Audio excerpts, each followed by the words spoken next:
You know, today's coaching session is about helping you as a salesperson or helping you as a sales manager teach your salespeople how to fight through no's. And you know, recently I've been watching that FedEx commercial where they're talking to the sales staff, and you know, the manager says, "Oh, you fold like a lounge chair." And you know what? Sometimes I see that happen in many sales processes with some of my sales students, is that when they get a no from a client, they fold like a lawn chair. So today what I'm going to do is I'm going to give you some great information that will help you avoiding folding like a lawn chair when that word no comes up.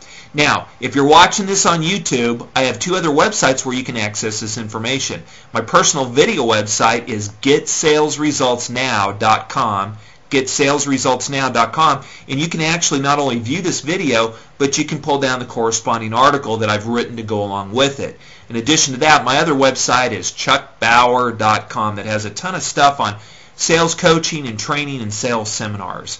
So anyway, let's get to the meat of today's topic, fighting the word no. I have basically 7 key points to give you today. So number 1 is your job begins when the client says no. And that's an absolute true statement.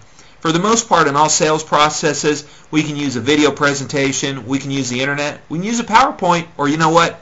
We can even go to the zoo and get a monkey to do sales presentations. But it's when the word no pops up, or you can even add an objection. That's really when our jobs begin. That's when it really happens. Number 2, don't take no personally. It's part of sales. If you're listening to this video today and you take a no personally, you really need to possibly rethink the career that you're in. Some of my sales students, hey, their whole sales process is maybe 10 or 15%. They know in advance that they're going to get no's. They don't take it personally. They move on. Number 3, know this. You can fight through a no. Man, if you got the proper belief in you, the company, and your product or service, you can fight through any no. Don't cave when that client says no. In many cases, those clients are testing you to see if you're going to collapse. If you do collapse on the first no, guess what? You know what? You're not going to get that sale. I've actually sat in sales presentations just even a year ago. I remember one here in Dallas where the salesperson, we counted. It was on a phone call, and I was in his office listening to the call. This guy got 8 no's before the client finally said yes on that phone call. It was unbelievable. So you can fight through those no's. Number 4 is persist past the word no. Sell past the first no, the second, the third, basically what I just described in this phone call that I had with the sales student. Go deeper. Again, once they say no, you got to get beyond it and keep going. And sometimes it's like maybe even peeling the onion back and keep pulling those layers back. But go deeper. Persist through the no's.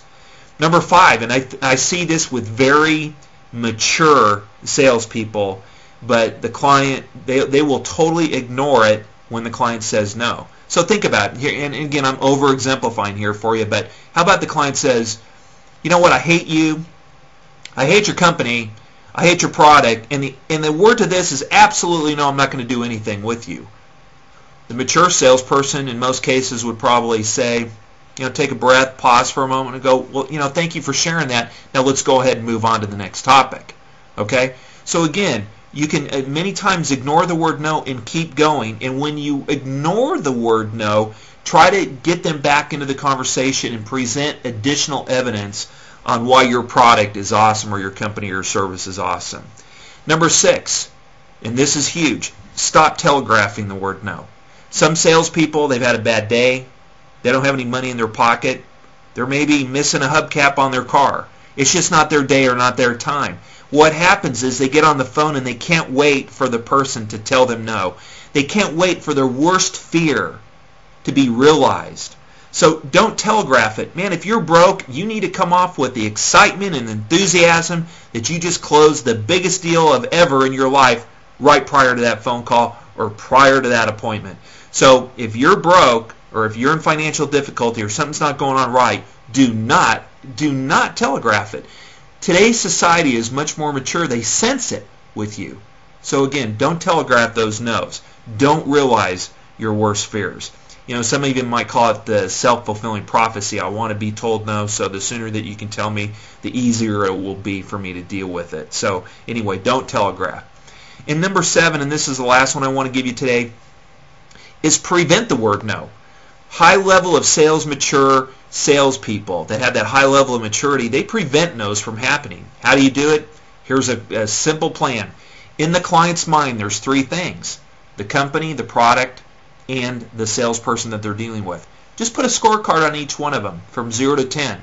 When you get to 10 is when people will say yes. So you have a total score of 30 points, 10 on the company, the product, and 10 on you.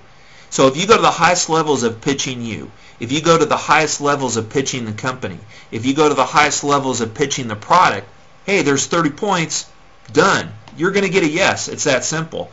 Anything less than a 30 on that scorecard that goes on with that client, you're going to look at objections. You're going to be looking at sales deflections. You're going to be looking at all sorts of reasons why people don't want to do business with you. So it's extremely important in good sales communication to become a professional persuader. Make sure to become a good communicator. Be a great listener. But also know this: when those no's occur, that you can fight through them. There's many ways. I've given you 7 different tips today. Don't telegraph him, ignore him, all sorts of little things that you can do. So I hope this information today is impactful for you. I hope it gives you some great sales assets and some great tools to work with. And don't forget, chuckbauer.com or getsalesresultsnow.com. With that, good luck, Godspeed, and good selling.